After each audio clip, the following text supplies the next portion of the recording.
and spark new ideas. And you'll have the opportunity to connect, collaborate, and create partnerships that can drive your ventures forward. At Entrepreneur Middle East, we've always believed in amplifying stories that matter, the disruptors, the dreamers, and the doers. This forum is a natural extension to that mission. Before we begin, I'd like to extend a special thank you to our partners In5 and Virtuzone, and to our speakers who have made this forum possible, and to you, ladies and gentlemen. Your support and vision continue to drive our shared mission forward. To everyone here, I encourage you to be open, be bold, network intentionally, ask the hard questions, and most importantly, use this space not just to consume ideas, but to contribute your own. Because the future isn't something we wait for, it's something we build together. Thank you, and welcome to the Tech Innovation Forum.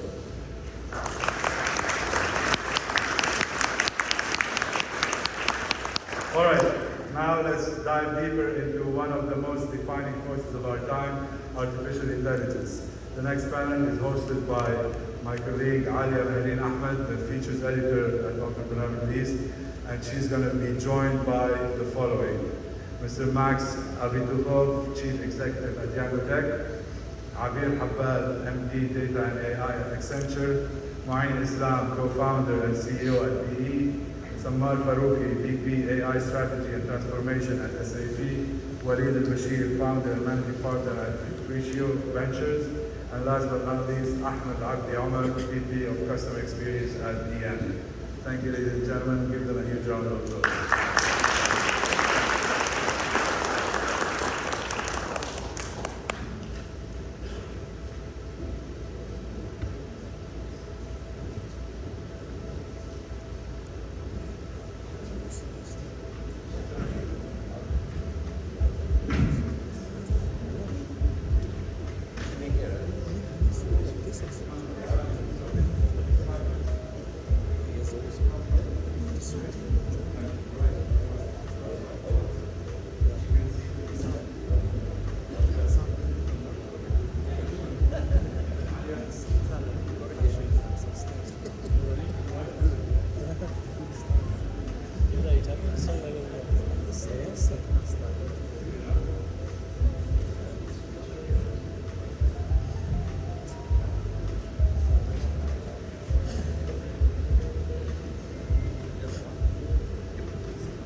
Good morning, everyone. Welcome to the very first panel of this year's Tech Innovation Forum. Now, if you've had a look at our itinerary and seen the title of this panel, some of you may have wondered why it's titled so vaguely, but it's actually on the contrary. We've actually tried to incorporate and we're trying to explore the vastness of what AI has to offer to the business ecosystem in the UAE and the wider Middle East region. We have on stage some absolute heavyweights in the AI space. And over the next 30 to 40 minutes, we're essentially going to be exploring a very simple prospect. How much potential can AI unlock for businesses in the region? How do we identify them? And how do we stay, how do we keep up with a pace that can sometimes seem seemingly unattainable? So my first question is going to be posed to all of you esteemed speakers. In the last 12 to 18 months, has there been an example of how AI has eased operations for you in a way that a few years ago may have seemed unattainable? I'll start with you, perhaps. Good morning, Ismail.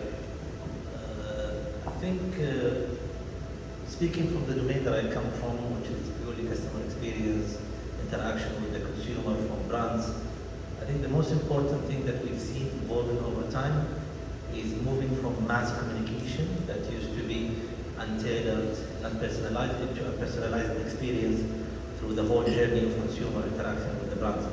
From the time that a brand tried to announce their actual products or keep it in the awareness bucket of the consumer journey, you started to see that things are actually different between you and another customer who's actually trying to access the same brand.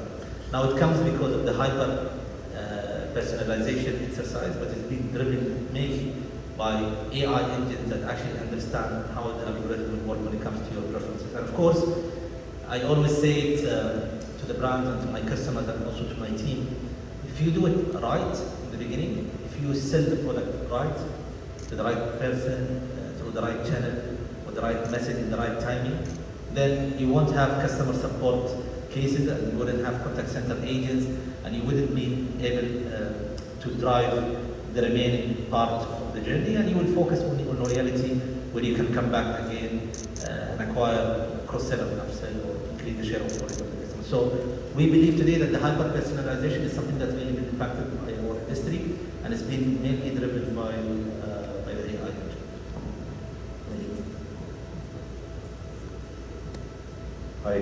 I think from our perspective as Intuitive Ventures, a firm that supports early stage founders, I think developing MVP is one of the more significant change that's happening over the last 18 months.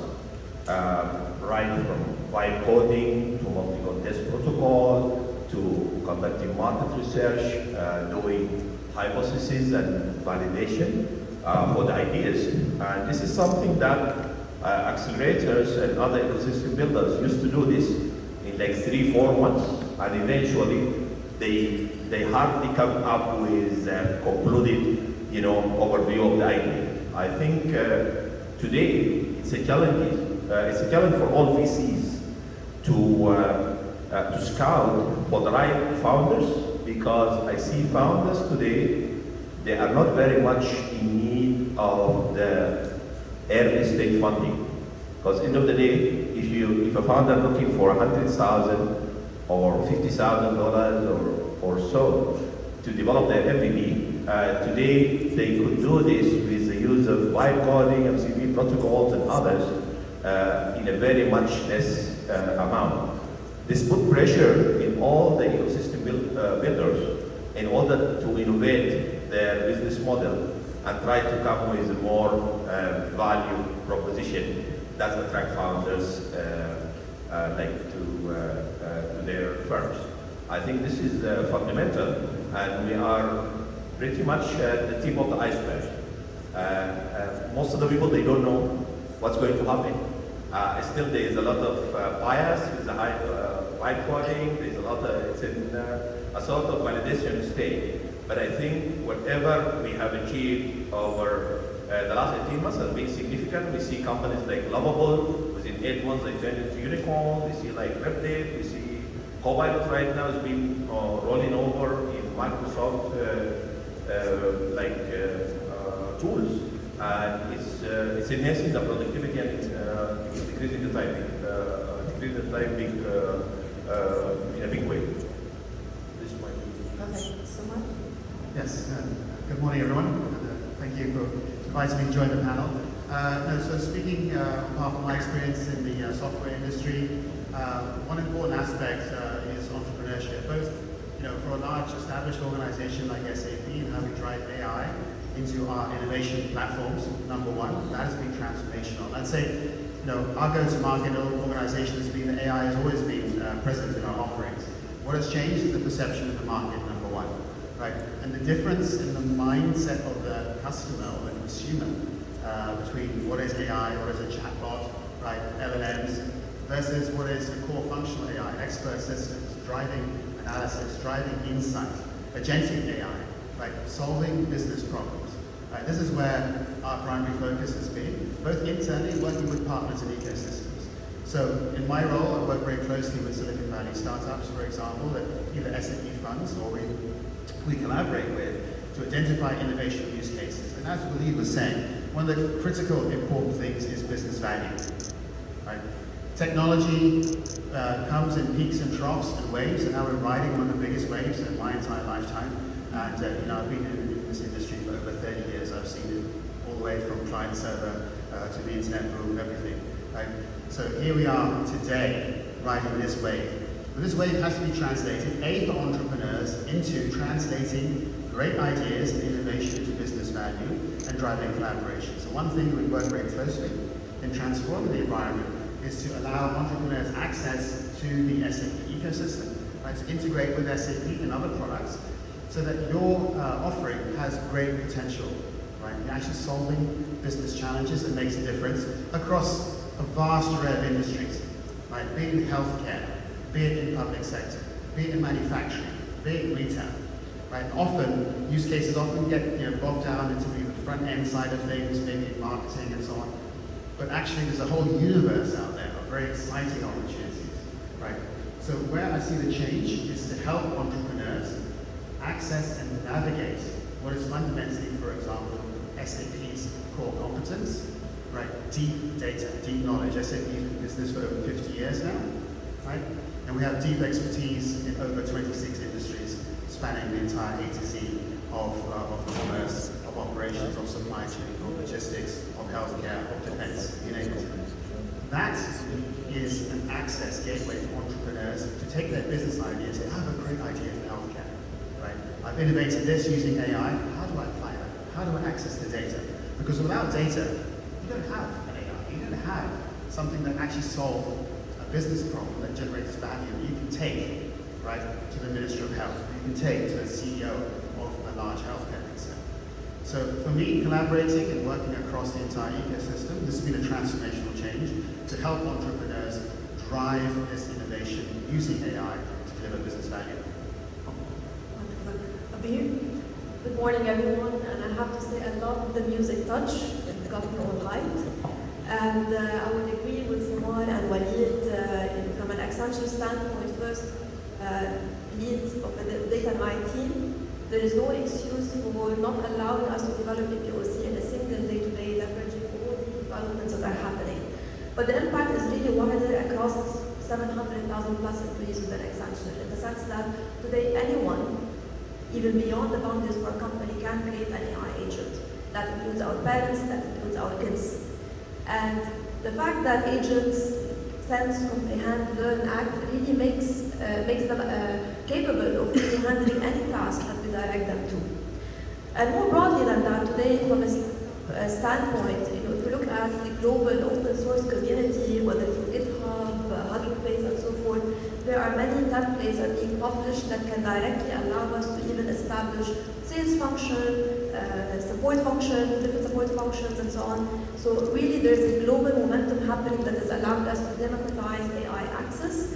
And from Accenture standpoint, we're keen to kind of monitor the developments, support that community as we go along, but also shape the reinvention approach and strategy moving forward to deliver that at scale. And really, this is an opportune time for us all to witness, hopefully, the companies that are set up with agents being monitored as regular employees, and we have yet to see how further economies are going to evolve, and hopefully it will be all for the best of humanity under the right risk controls and governance. Thank you. Moin and Max. Good morning, everyone. Can I get a good morning back? Good morning.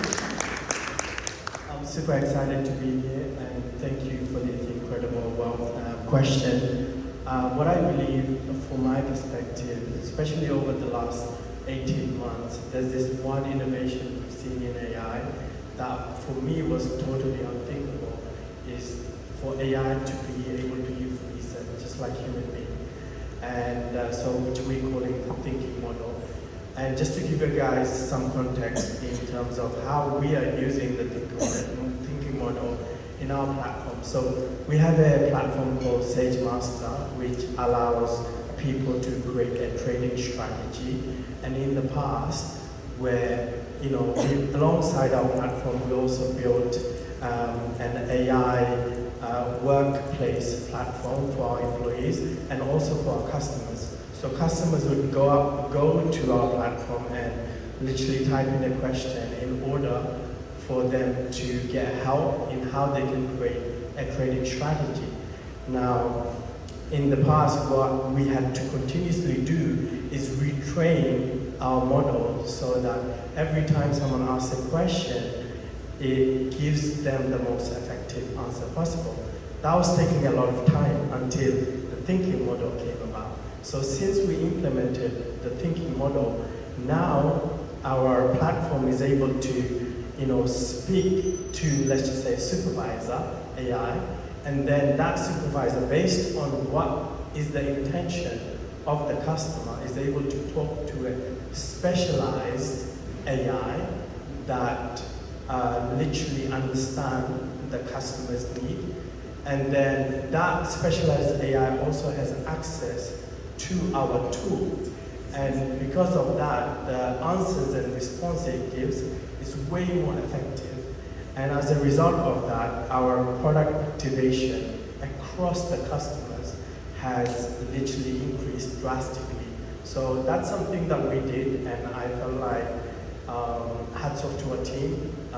That platform we built ourselves which is called DeepSage. So instead of relying on third-party softwares like ChatGPT and so forth, we built our own, and that worked better overall, and that keeps on improving our customer experience.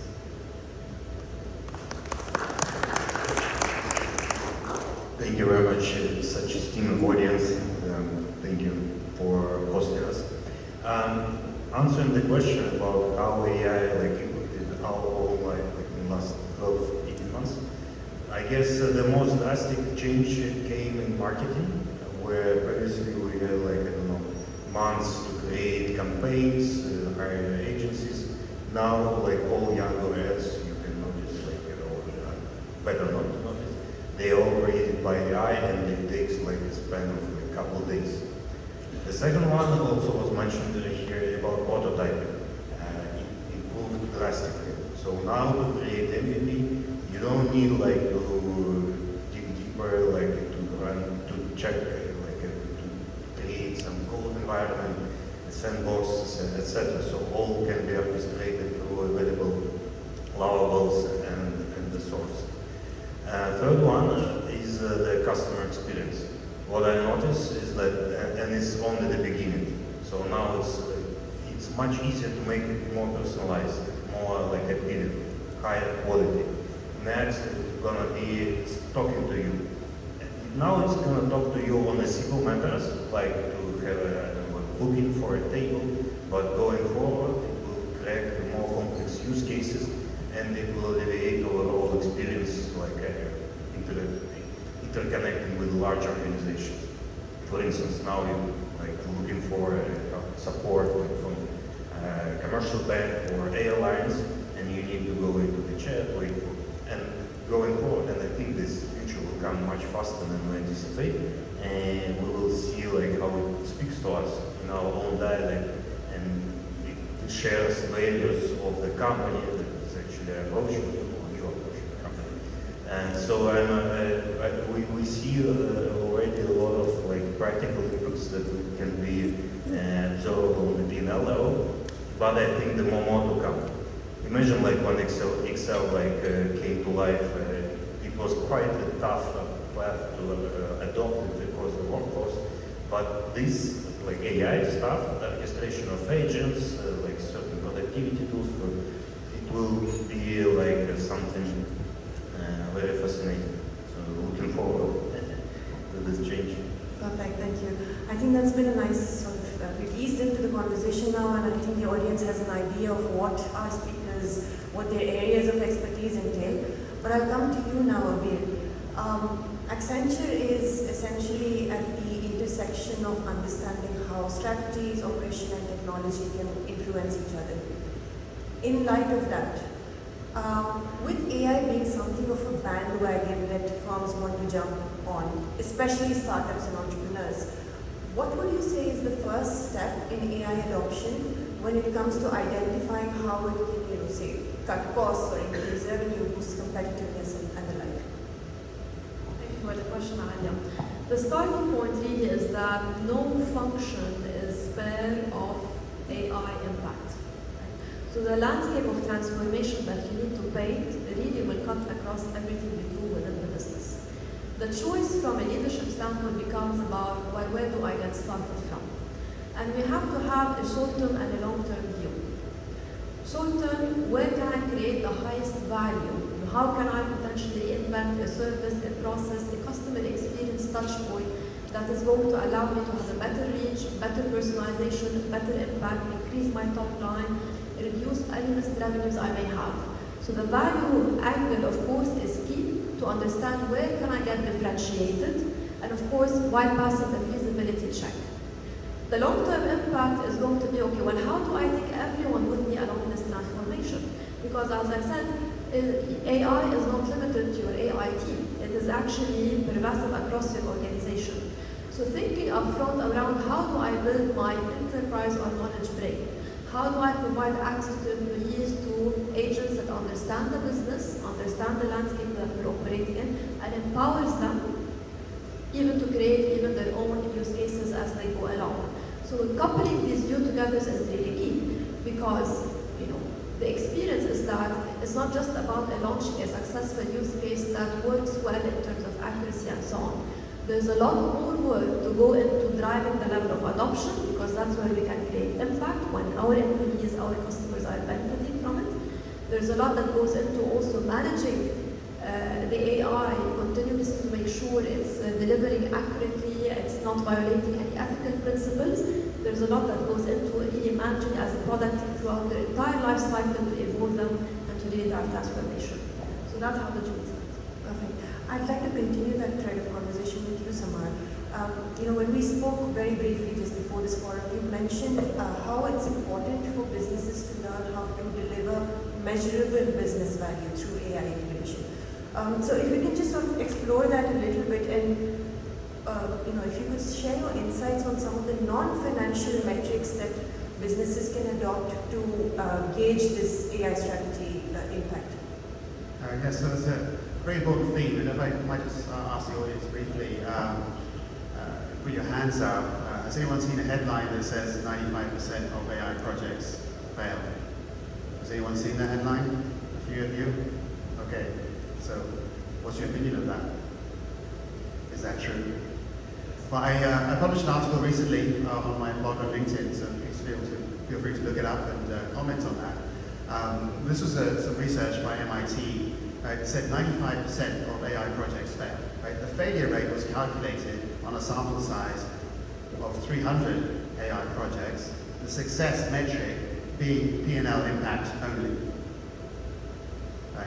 So to answer your question, I don't think it's entirely fair, and that's the thesis of my article. I want to challenge MIT and also a benefit of education at MIT, is that the fundamental issue comes to, when you look at business value, is that there are many metrics, of course, not only P&L impact, right?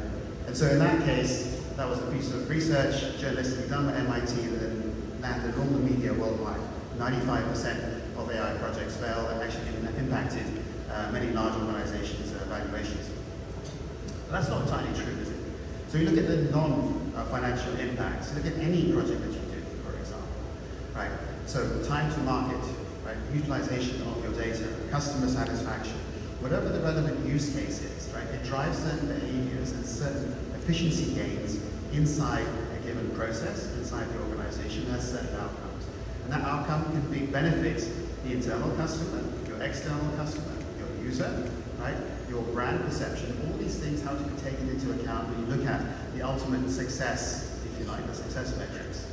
So customer satisfaction is ultimately key, right? So if you implement agentic AI or AI chatbot that handle customer queries or to negotiate specific requirements around an accounts payable, accounts receivable process inside your organization, that reduces the time to serve a customer by 70%, right? You have not only introduced efficiency, you've also improved customer satisfaction.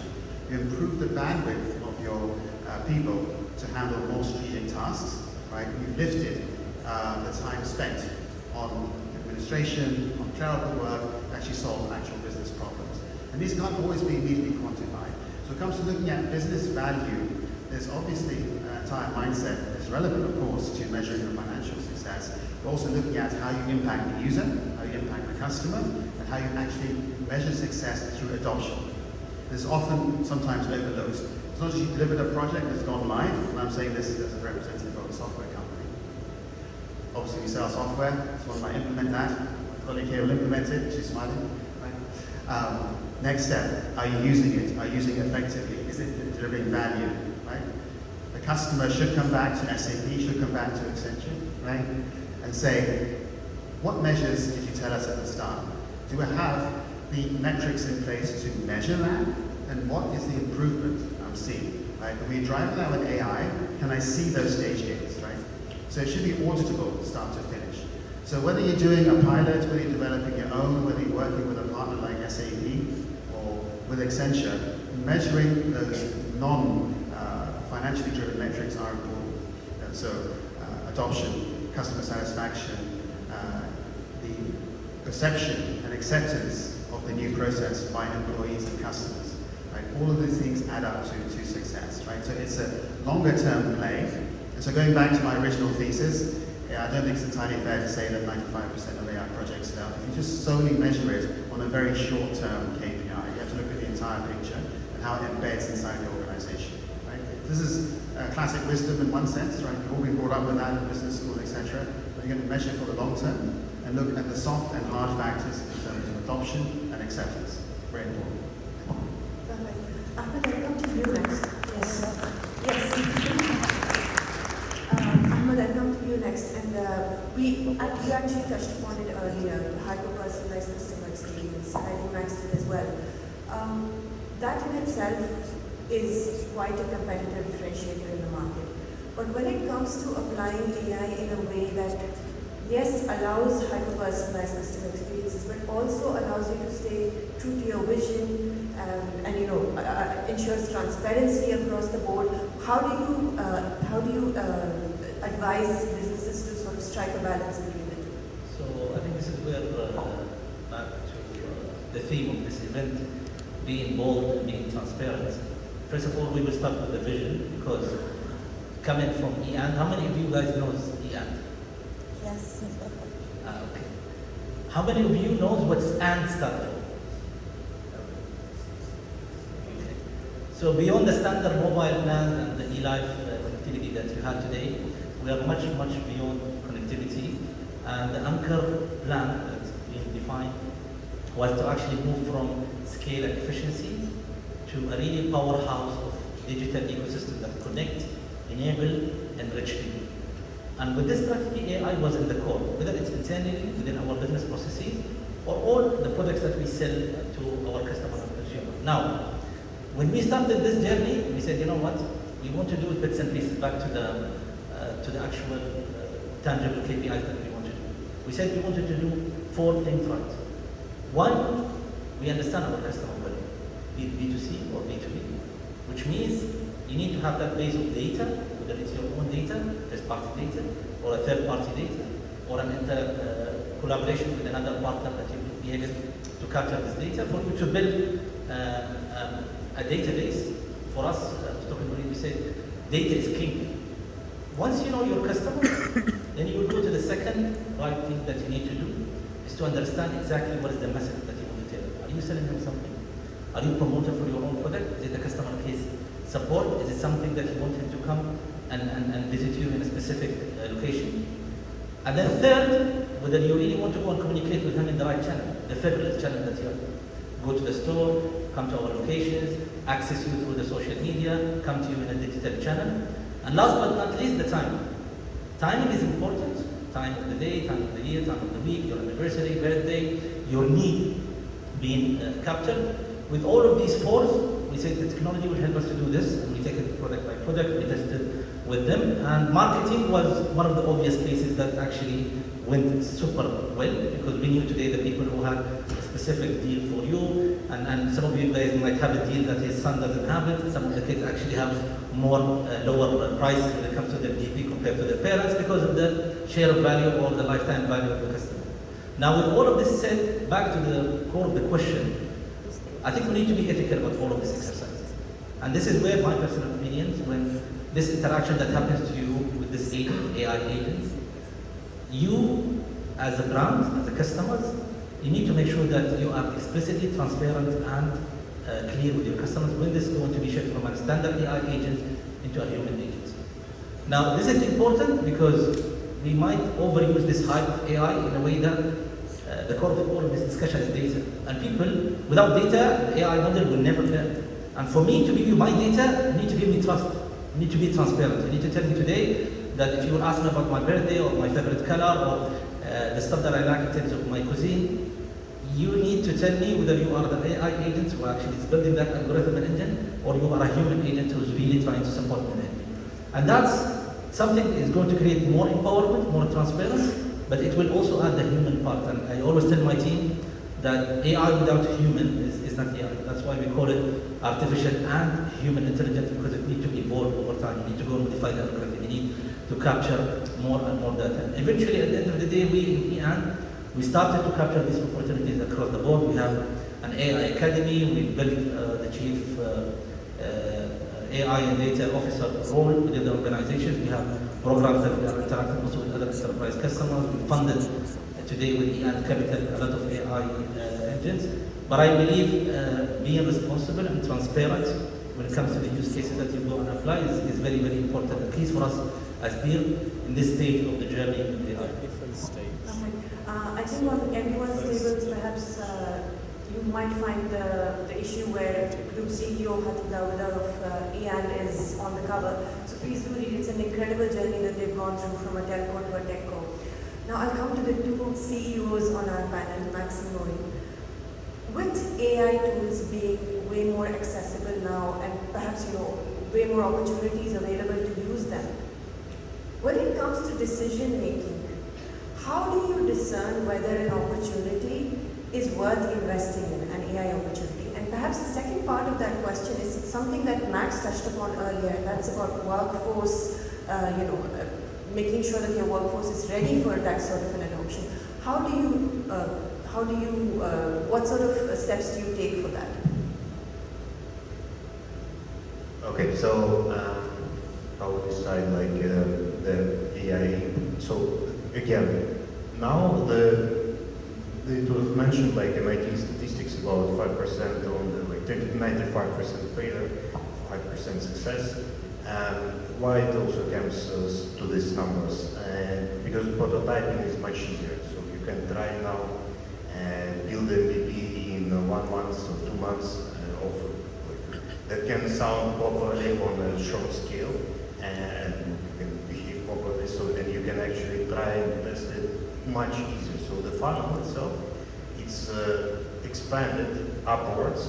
So you have more more ideas to test, and you can test it easily and cheaper, and then select So for me, actually, 5% is a great rate. So in venture capital, success rate is 1%, and 5% is super cool. And in a year from now, with more knowledge that people accumulate on how to use AI, I would say success rates should go up, even though now it's not that bad. So first, it's much easier to test anything on this scale, and it's about chicken and egg. So once you have something to scale, someone to test, you can look at the actual, I don't know, for instance, it's a procurement officer you're trying to enhance, and then you can see the day or two with him and see, okay, is it impactful? Do you spend can you do more POs, or you struggling with the interfaces, with the connections, etc. So it's much easier to provide the proper inputs for all the XLS to calculate the financial or input. I would say financial input should stay at the corner, but of course, with the CX and some other functions, quality and PS prevail, of course. On the second question about how to foster this innovation, so it's about carrot and stick, let's say old tweaks. And so on the carrot side, so you need to change hiring procedures. For instance, in product department, don't hire a lady or a guy who doesn't know how to write code. And hire a younger generation. Okay, they might be lacking hard skills on particular industries, but they are more AI native. Start with yourself. So if you automate something with AI, then ask people around you, and then reward if they do this. On the stick side, introduce a positive constraint. For instance, the marketing department stop hiring for a year, continue pushing tasks, remembering that you have a current, and you will foster innovation in the best way humanity develops. Yeah.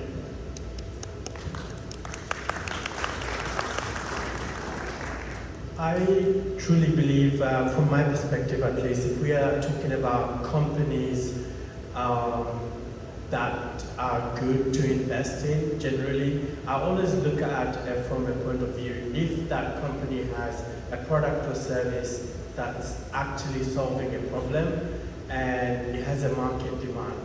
And because if that is the case already, and then they are using AI to make the customer experience much, much better, or they are using AI to power up their employees, right, in order for them to continuously create innovation with the product that they are offering in the marketplace.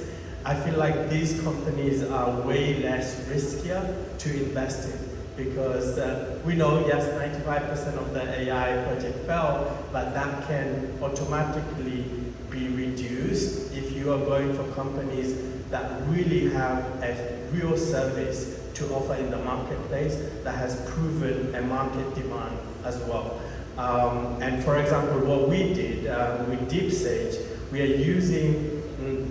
are using our own platform to be able to offer much, much more comprehensive service to our existing customers, to be able to build training strategies. We're using the same platform for our employees to train up an AI agent instead of relying on a third-party company. We know that there are many AI companies now, for example, can offer you a solution to improve your customer service, so it's more AI driven. But problem with that is that if you do that, they might be good enough for now, but your team is not trained to continuously make that better. So instead of that, if you focused on companies that are literally creating the foundation first, and then giving their employees the ability to innovate according to their expertise, automatically you are going to make the right decision on what tools to invest in and what companies to invest in. On top of that, you are going to force innovation from your employees because you're giving them the tool and the foundation to be more creative in how they are using the AI. Walid, I'll come to you now. You bring a very unique perspective on this panel, that is that of an investor. When it comes to, and I wish we had more time to talk about the regulatory and the ethical issues that come with widespread AI integration, but when it comes to striking a balance between quickly adopting AI strategies and embedding safety engineering practices in the core business practices, how can businesses strike that balance, and what sort of internal regulation versus external governance do they need to be keeping in mind while doing so? I think what I have learned over my 30 years career in data science is that I consider AI as an infrastructure and the data as an asset class. Anything comes in the middle is just fueling or serving these two purposes.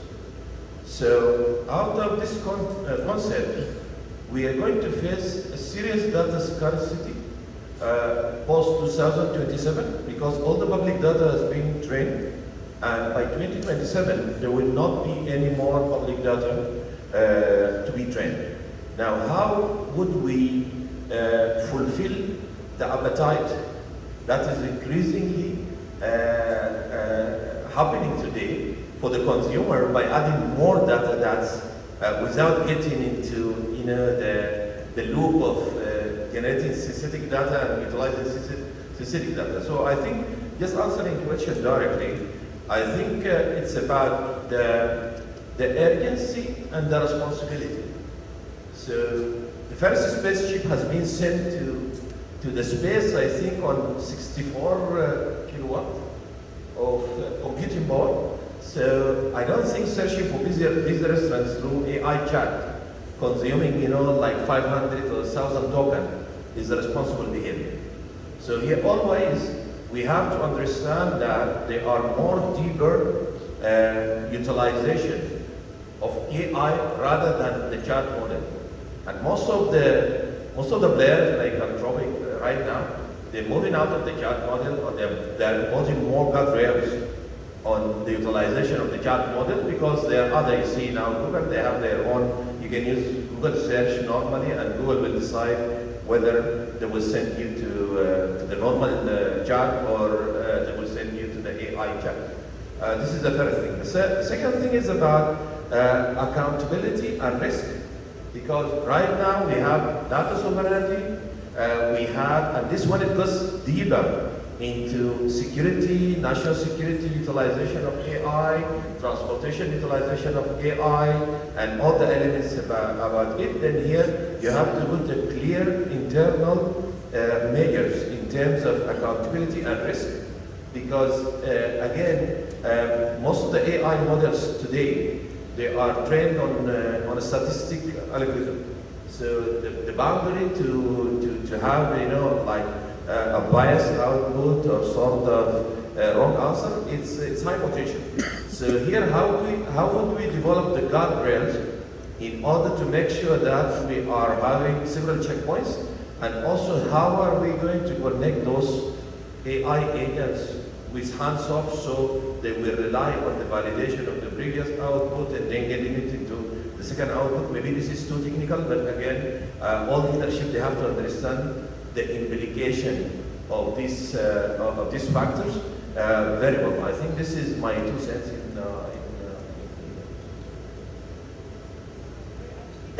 We're actually down to the last 6.5 minutes, and I have to mention that I had 3 to 4 more questions on my little pad here, but our speakers have been so enthusiastic and shared so much expertise that I've actually crossed out most of them. All right, now that we have around 6 minutes left, I think it's time we open up the floor for any audience questions. If there's anyone who has a question for our 6 speakers, please raise your hand and you'll have a mic come over to you. Anyone? Hands?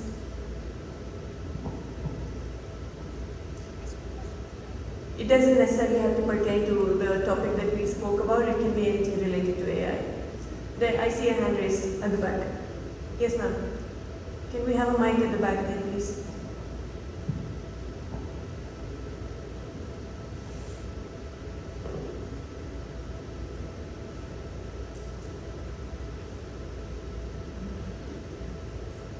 Hi, thank you for a very, very informative session. My question to Samar it's about the accountability in healthcare. That how we are going to address the accountability of the AI in healthcare. How can, because as you mentioned, 95% is failure. Healthcare data is more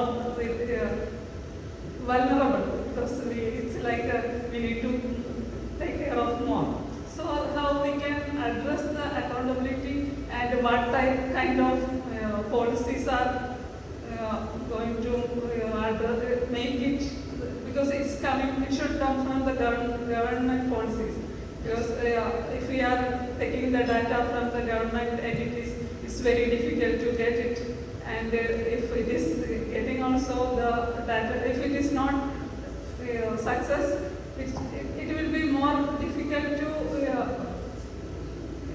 move forward, because once so many such kind of previous experience also there, like IBM, WhatsApp failure and all. So how we can address that things? Yes, thank you for the question. I'll try and answer that briefly, and we're happy to discuss it offline. But it's, yes, I used to work for IBM Watson as well. So yes, I did a lot of work on oncology. But firstly, to answer your question in terms of accountability, right, this comes to the guardrails, as Walid was describing very articulately, right? So every national strategy in terms of managing data and health, right, has to be strictly followed. In different markets, it follows different models. I'm originally from the UK. I work originally very closely with the National Health Service, as well in terms of defining defining strategy around data, data management, patient record systems, etc. Right? But actually, one thing is that when it comes to AI, especially in the healthcare industry, almost every organized industrial country, there is almost more than 100 years of data available, right, which can be used and ingested. So firstly, those industrialized countries, mature economies, for example, there's a lot of data in France, in the UK, North America, etc., that can be leveraged and has to be handled ethically.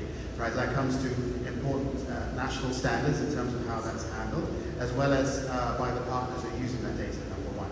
Right? Having the consent, the informed consent of patients, right, if you're using that data. If it's a one-to-one thing, we're using patient data, for example, in a diagnostic situation, using your own personal data, right, making sure there's consent and awareness on both parties handling that, and that data is not shared otherwise, right? This is a wide discussion in terms of data management, data ethics, right? But accountability as a whole in the healthcare industry is always an ongoing and hot topic, especially now you require AI to use vast data sets, right, in a variety of applications, right? So again, consent is key, right? But also from an academic sense is then analyzing vast data sets where they can be abstracted enough, right? It's not related to an individual, but using that to find patterns, right? So be it in X-rays or CAT scans, etc. Right? All know the use cases for identifying, for example, using a healthcare industry, right? So to answer your question, fundamentally the national standards be followed. There's ethical standards by the developers, by the entrepreneurs, by the standards, and by the equipment makers to make sure data is handled correctly, secured, and handled all the way through the process. I'm more than happy to discuss that after line. But if anyone else on the panel might have an opinion on that. Thank you. Oh, a lot of hands up now. Great. Thank you very much for asking the first question. It's given everyone the encouragement to ask questions now. There's a gentleman there at the back in a suit. Yeah. Hello and thank you everyone. My question is around measuring the impact of AI. So I think somebody mentioned also about 95% of AI projects fail, and I think AI hasn't been around for long so that we can measure the real success. So also looking at adoption, I see that there is a generational gap, like some young audiences obviously adopt AI very quickly, other generations are late to follow. So maybe if the panel can share their experience with how they can help with adoption, because that is a problem that we are seeing with our customers. Thank you. Yeah, I take this. I think it's actually an issue in terms of scarcity of AI analysts and developers. To be honest, this is something that we are internally also are facing, the lack of competent young people who knows how to build their own models, engage the use cases and build them. What we've done in EAND is build hackathons. So now we're going to the universities, majority of them are AI data driven. We meet with the students. In fact, some of them have actually been recruited. EAND, being a national company, has recruited 100 national graduate trainees under the theme of AI. It was the largest graduate trainee enrollment in the history of EAND, Etisalat formerly. And the theme of this enrollment was AI. And in fact, majority of them are actually graduated either from computer science or other things. And I think it's our responsibility, being leaders in the different industries or the different companies, is to create that momentum. These people, they need to be attracted to this kind of business. They need to be exciting. They need to understand that they will really solve a problem rather than building a C++ code or an HTTP or a mobile app application. So I think we have the responsibility, but I agree with you, there is a lack of competent people today. Alright, perfect. Unfortunately, we're out of time. I hope you can ask your questions in the next two panels that we have scheduled for today. Thank you very much for being a part of this panel, and thank you.